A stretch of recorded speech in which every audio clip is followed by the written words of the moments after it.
اور ایک تاریخ نویس نے یہ ظاہر کیا ہے کہ امیر المؤمنین بیت المقدس سے تھوڑی ہی دور کسی مقام پر موجود تھے۔ پس منظر کے واقعات کو اور مستند مورخوں کی تحریروں کو دیکھا جائے تو امیر المؤمنین عمر رضی اللہ عنہ ہمیں مدینہ میں موجود نظر آتے ہیں، جہاں انہیں ہر محاذ کی رپورٹیں مل رہی ہیں۔ مال غنیمت کا 5واں حصہ خلافت کے لیے ہر طرف سے آ رہا ہے، امیر المؤمنین کے ہاتھوں تقسیم ہو رہا ہے اور وہ سالاروں کو خراج تحسین کے پیغامات بھیج رہے ہیں۔ سالار اعلیٰ ابو عبیدہ رضی اللہ عنہ نے جو قاصد مدینہ کو روانہ کیا تھا وہ تیز رفتار تھا۔ قاصد کی رفتار اس وجہ سے مزید تیز ہو جاتی تھی کہ راستے میں گھوڑے بدلنے کا انتظام موجود تھا۔ اب تو تمام تر علاقہ مسلمانوں کے قبضے میں تھا۔ قاصد 15 دنوں بعد امیر المؤمنین کا حکم لے آیا۔ امیر المؤمنین نے لکھا تھا کہ بیت المقدس سب سے پہلے فتح ہونا چاہیے، لیکن اس کا محاصرہ کرنے سے پہلے رومیوں کی کمک کے راستے بند کرنا ضروری ہے۔ عمر رضی اللہ عنہ کو یہاں تک معلوم تھا کہ قیصاریہ میں رومی فوج کثیر تعداد میں موجود ہے جو بیت المقدس کو کمک اور دیگر مدد دے سکتی ہے۔ عمر رضی اللہ عنہ کو مدینہ میں موجود رہ کر بھی معلوم تھا کہ قیصاریہ تک رومیوں کی مزید فوج سمندر کے راستے بھی پہنچ سکتی ہے۔ چنانچہ خلیفۃ المسلمین عمر رضی اللہ عنہ نے ابو عبیدہ رضی اللہ عنہ کو حکم بھیجا کہ قیصاریہ کا اڈا ختم کرنا ضروری ہے۔ امیر المؤمنین نے اپنے حکم اور ہدایات میں یہ بھی لکھا کہ انہوں نے یزید رضی اللہ عنہ بن ابی سفیان کو حکم بھیج دیا ہے کہ وہ اپنے بھائی معاویہ رضی اللہ عنہ کو قیصاریہ کا محاصرہ کرنے اور رومیوں کے اس مضبوط اور خطرناک قلعے کو سر کرنے کے لیے فوراً بھیج دے تاکہ بیت المقدس کی رومی فوج کو قیصاریہ سے اور قیصاریہ کو سمندر کی طرف سے مدد نہ پہنچ سکے، اور اس سے یہ فائدہ بھی ہوگا کہ قیصاریہ اور بیت المقدس کا رابطہ ٹوٹ جائے گا۔ اس حکم نامے میں یہ بھی لکھا تھا کہ قیصاریہ کی فتح کے فوراً بعد ابو عبیدہ رضی اللہ عنہ بیت المقدس پر چڑھائی کریں گے۔ مدینہ سے یہ جو احکام مختلف سالاروں کو بھیجے گئے، ان کے مطابق معاویہ رضی اللہ عنہ نے قیصاریہ کا محاصرہ کر لیا۔ وہاں کے رومی سالار کو توقع تھی کہ اطربون اس کی مدد کو آئے گا۔ اس توقع پر اس نے مسلمانوں کو اپنی طرف متوجہ رکھنے کا یہ طریقہ اختیار کیا کہ دستوں کو قلعے سے باہر نکل کر حملے کرائے۔ ان حملوں کا تسلسل اور انداز ایسا تھا کہ محاصرے کا تو صرف نام رہ گیا تھا۔ قلعے کے باہر خونریز لڑائی شروع ہو گئی۔ رومیوں کے حملوں کا طریقہ یہ تھا کہ قلعے کے 2 دروازے کھلتے تھے، 2-3 دستے رکے ہوئے سیلاب کی مانند باہر آتے اور مسلمانوں پر بڑا شدید حلہ بولتے۔ کچھ دیر لڑ کر وہ پیچھے ہٹتے اور قلعے میں چلے جاتے اور دروازے پھر بند ہو جاتے۔ مسلمانوں نے ان حملوں کا مقابلہ اس طرح کیا کہ رومی دستے باہر آتے تو مسلمان ان کے عقب میں جانے کی کوشش کرتے تھے کہ رومی قلعے میں واپس نہ جا سکیں۔ عقب میں جانا اس وجہ سے خطرناک ہو جاتا تھا کہ قلعے کی دیوار سے ان پر تیر آتے تھے۔ مسلمان رومیوں کے پہلوؤں کی طرف ہو جاتے اور تیروں کی بوچھاڑوں سے بہت سے رومیوں کو گرا لیتے۔ اس طرح رومیوں نے اتنا نقصان اٹھایا کہ وہ لڑنے کے قابل نہ رہے۔ قیصاریہ کے رومی سالار نے اطربون پر ثابت کرنے کے لیے کہ وہ بزدل نہیں، ایک روز خود 4 دستوں کو ساتھ لیا اور باہر نکل آیا۔ مسلمانوں پر ایسے حملے کئی بار ہو چکے تھے، اس لیے انہیں یہ حملے روکنے کا تجربہ ہو گیا تھا۔ اب رومی سالار خود باہر آیا تو مسلمانوں نے پہلے سے زیادہ شجاعت کا مظاہرہ کیا۔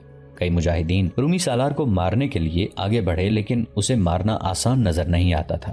وہ محافظوں کے حصار میں تھا۔ آخر وہ دہشت اپنا اثر دکھانے لگی جو رومیوں پر طاری ہونے لگی تھی۔ وہ تو ہونی ہی تھی، وہ اپنے ساتھیوں کی لاشوں پر لڑ رہے تھے۔ پہلے حملوں میں جو رومی مارے گئے تھے ان کی لاشیں اٹھائی نہیں گئی تھیں۔ بہت سے دن گزر گئے تھے، بہت دنوں کی لاشیں خراب ہو گئی تھیں اور ان کا تعفن پھیلا ہوا تھا۔ رومیوں پر دہشت تو پہلے ہی طاری تھی، چونکہ ان کا سالار ان کے ساتھ باہر آ گیا تھا، اس لیے اس کے حوصلے میں کچھ جان پڑ گئی، لیکن ان کا سالار کسی مجاہد کی برچھی سے مارا گیا۔ رومیوں میں افراتفری مچ گئی اور قلعے کے دروازوں کی طرف بھاگنے لگے۔ دروازے کھل گئے، اس سے مسلمانوں نے یہ فائدہ اٹھایا کہ وہ بھاگتے اور دہشت زدہ رومیوں کے ساتھ ہی قلعے میں داخل ہو گئے۔ اب قیصاریہ مسلمانوں کا تھا، جس سے یہ فائدہ حاصل ہوا کہ سمندر کی طرف سے رومیوں کو کمک نہیں مل سکتی تھی۔ الچی اپنے محافظوں کے ساتھ قلعے میں چلا گیا۔ وہ واپس آیا اور عمرو رضی اللہ عنہ بن العاص کو اپنے مشاہدات بتائے۔ عمرو رضی اللہ عنہ بن عاص مطمئن نہ ہوئے۔ کیا یہ کام میں خود نہ کروں؟ عمرو رضی اللہ عنہ بن العاص نے اپنے سالاروں سے کہا، جو میں معلوم کرنا چاہتا ہوں وہ صرف میری آنکھیں دیکھ سکتی ہیں۔ ابن العاص، ایک سالار نے کہا، کیا خود جا کر تو اپنے آپ کو خطرے میں نہیں ڈال رہا؟ خدا کی قسم۔ ایک اور سالار بولا، اسلام تجھ جیسے سالار کا نقصان برداشت نہیں کر سکے گا۔ کیا اطربون مجھے قید کر لے گا؟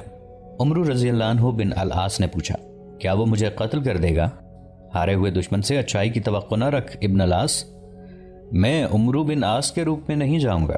عمرو رضی اللہ عنہ بن العاص نے کہا، میں اپنا ایلچی بن کر جاؤں گا۔ ہمیں یہ قلعہ لینا ہے، میں ہر طریقہ آزماؤں گا۔ عمرو رضی اللہ عنہ بن العاص نے بحث بدلا اور یہ اعلان کرا کہ مسلمانوں کا ایلچی صلح کی شرائط طے کرنے کے لیے قلعے میں آنا چاہتا ہے۔ قلعے کا دروازہ کھلوایا۔ رومیوں نے مضبوط تختے خندق پر پھینک کر انہیں خندق پار کروائی اور قلعے کے اندر اپنے سالار اطربون کے پاس لے گئے۔ مختلف مورخوں نے یہ واقعہ لکھا ہے۔ ان کے مطابق عمرو رضی اللہ عنہ بن العاص نے اپنا روپ اور حلیہ تو بدل لیا تھا، لیکن ان کے انداز اور بولنے کے سلیقے اور دو چار باتوں سے اطربون کو شک ہوا کہ یہ شخص ایلچی نہیں ہو سکتا۔ عمرو رضی اللہ عنہ بن العاص سالاری کے تدبر اور استدلال کو نہ چھپا سکے۔ اطربون تجربہ کار سالار تھا اور وہ مردم شناس بھی تھا۔ وہ کوئی بہانہ کر کے باہر نکل گیا اور اپنے محافظ دستے کے کماندار کو بلایا۔ یہ عربی مسلمان جو میرے پاس بیٹھا ہے ابھی واپس جائے گا۔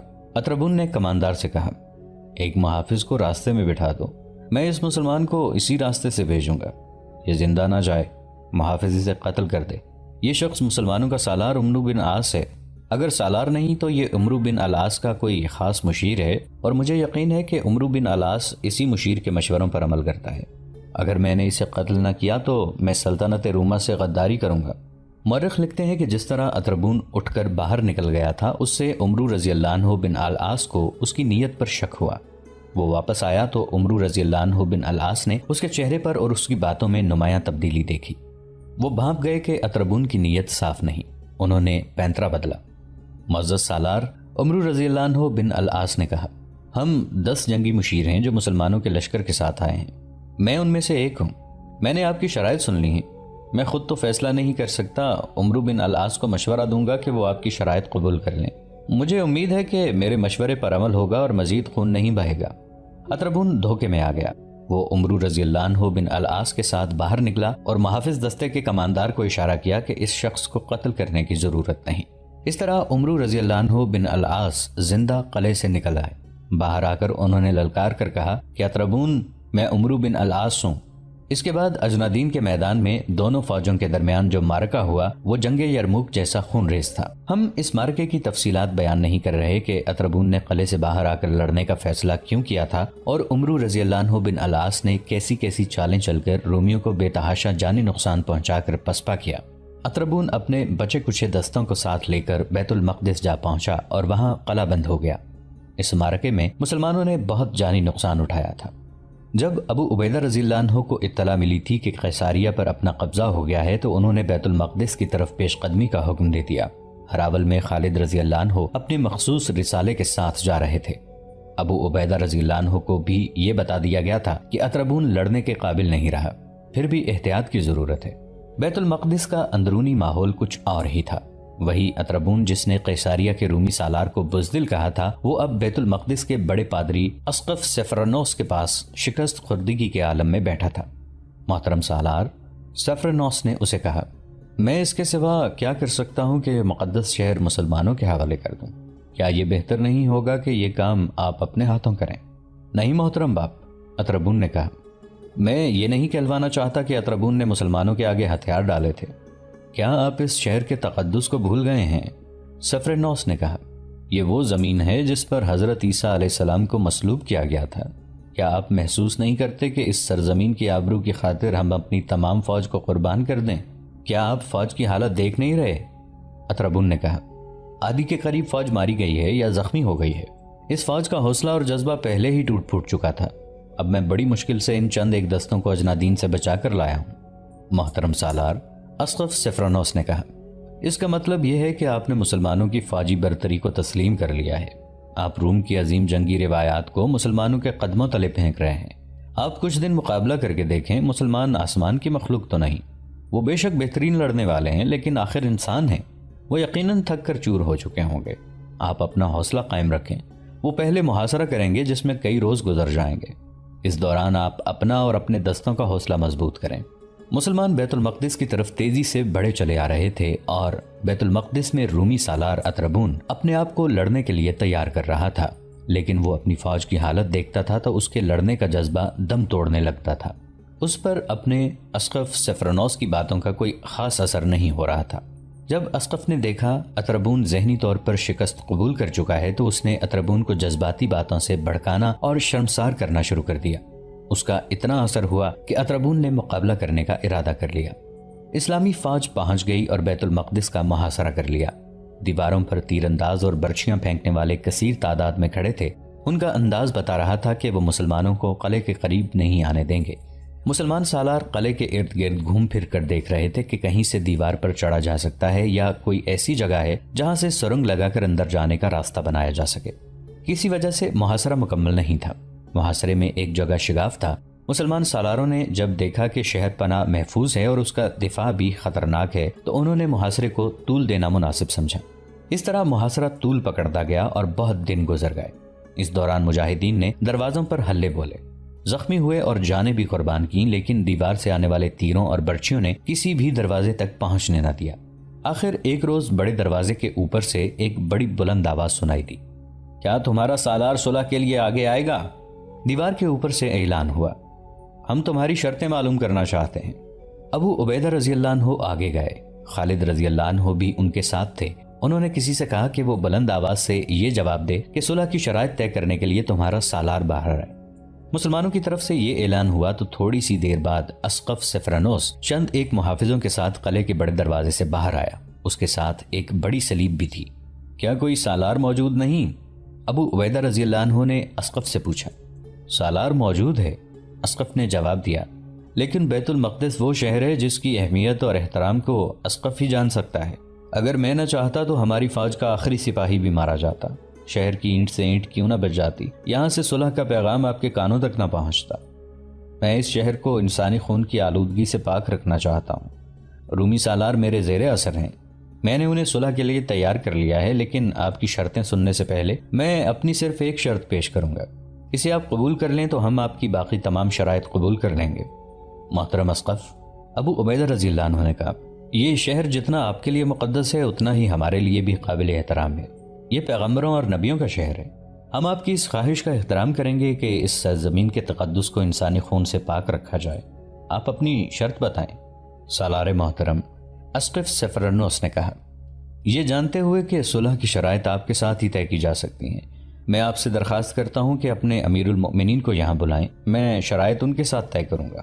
میں چاہتا ہوں کہ یہ شہر اپنے ہاتھوں ان کے حوالے کروں۔ پیغمبروں کے رشتے سے یہ شہر جتنا آپ کا ہے اتنا ہی ہمارا ہے۔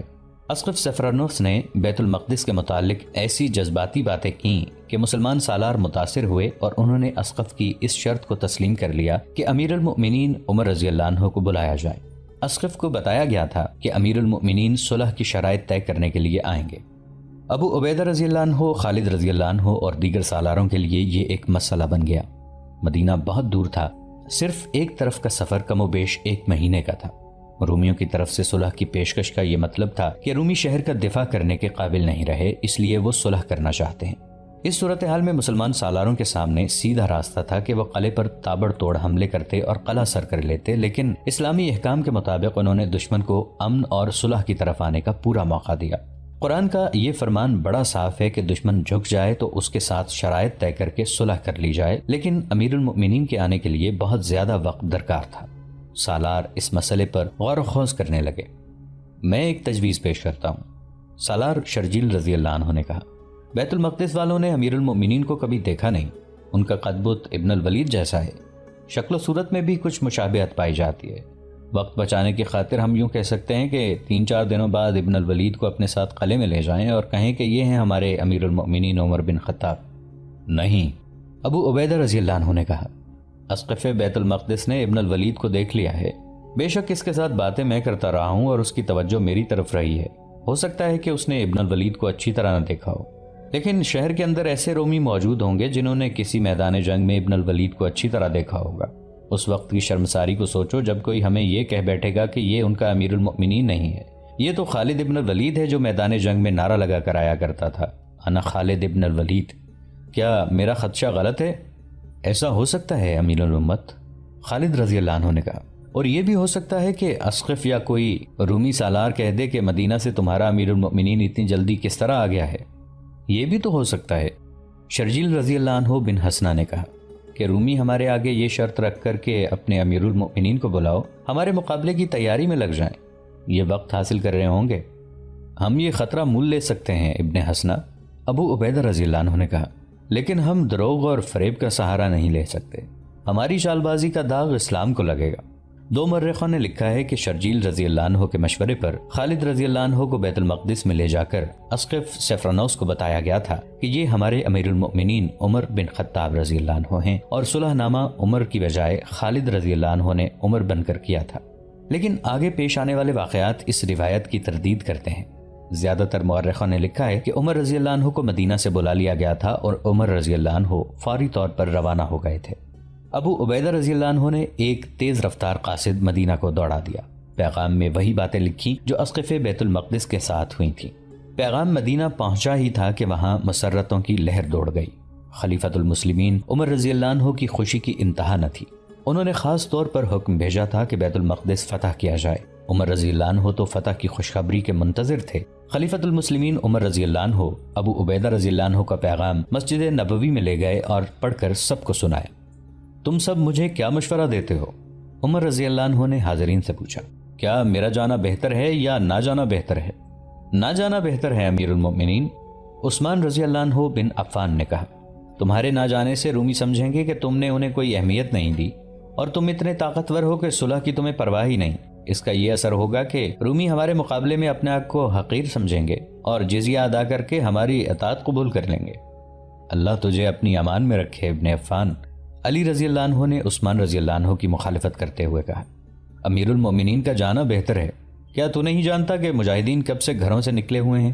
کب سے گرمی، سردی، آندھی، بارش اور طوفان میں کھلے آسمان تلے دن گزار رہے ہیں، جانیں قربان کر رہے ہیں، زخمی ہو رہے ہیں۔ اگر امیر المؤمنین ان کے پاس چلے جائیں گے تو ان کے تھکے ہوئے حوصلے تازہ ہو جائیں گے۔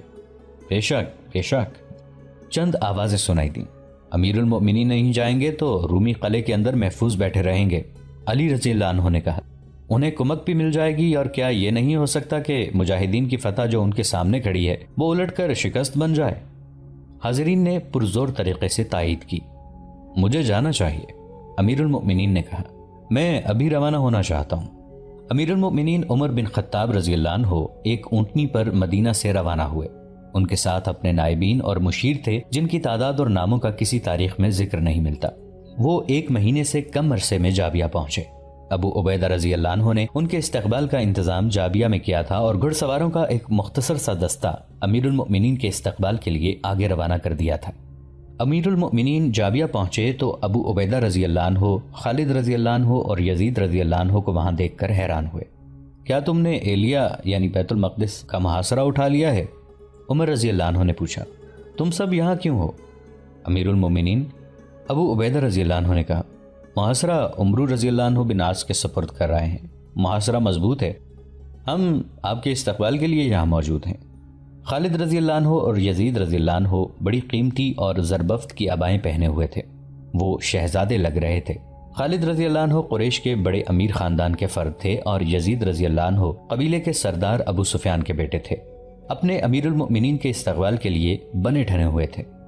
خدا کی قسم تم بے شرم ہو جو مجھ سے ملنے کے لیے اس شاہانہ لباس میں آئے ہو، عمر رضی اللہ عنہ نے اپنے مخصوص غصے کا اظہار کرتے ہوئے کہا۔ 2 سال پہلے تک ہمارا کیا حال تھا؟ کیا تم نے مدینہ میں کبھی پیٹ بھر کر کھانا کھایا تھا؟ لعنت ہے اس مال و دولت پر جس نے تمہارے دماغ خراب کر دیے ہیں۔ کیا تم میدان جنگ میں نہیں ہو؟ خدا کی قسم تم لباس کی شان و شوکت میں پڑ گئے تو تھوڑے ہی عرصے بعد تمہاری جگہ کوئی اور حکمران ہوگا۔ امیر المؤمنین کی اپنی یہ حالت تھی کہ موٹے کپڑے کا کرتا پہن رکھا تھا جو اتنا بوسیدہ ہو چکا تھا کہ اس میں پیبند لگے ہوئے تھے۔ خالد رضی اللہ عنہ اور یزید رضی اللہ عنہ نے اپنی عبائیں کھول کر امیر المؤمنین کو دکھایا۔ دونوں نے زرہیں پہن رکھی تھیں اور تلواریں ساتھ تھیں۔ امیر المؤمنین کے چہرے سے غصے کے آثار صاف ہو گئے، وہ مطمئن نظر آنے لگے۔ ہمیں بہت جلدی بیت المقدس پہنچنا چاہیے، امیر المؤمنین نے کہا۔ رومیوں کو میں زیادہ انتظار میں نہیں رکھنا چاہتا۔ امیر المؤمنین نے اتنے لمبے سفر کی پرواہ نہ کی اور بیت المقدس کو چل پڑے۔ امیر المؤمنین جب بیت المقدس کے محاصرے میں پہنچے تو مجاہدین نے دیوانہ وار خوشیاں منائیں۔ امیر المؤمنین کی صرف آمد ہی ان کے لیے حوصلہ افزا تھی۔ اب تو وہ اور زیادہ خوشیاں منا سکتے تھے۔ ایلیا یعنی بیت المقدس کی فتح کوئی معمولی کامیابی نہیں تھی۔ امیر المؤمنین اپنی تمام تر فوج میں گھومے پھرے اور ہر ایک سے مصافحہ کیا۔ بیت المقدس ان کا اپنا شہر تھا، اب صرف معاہدہ لکھنا باقی رہ گیا تھا۔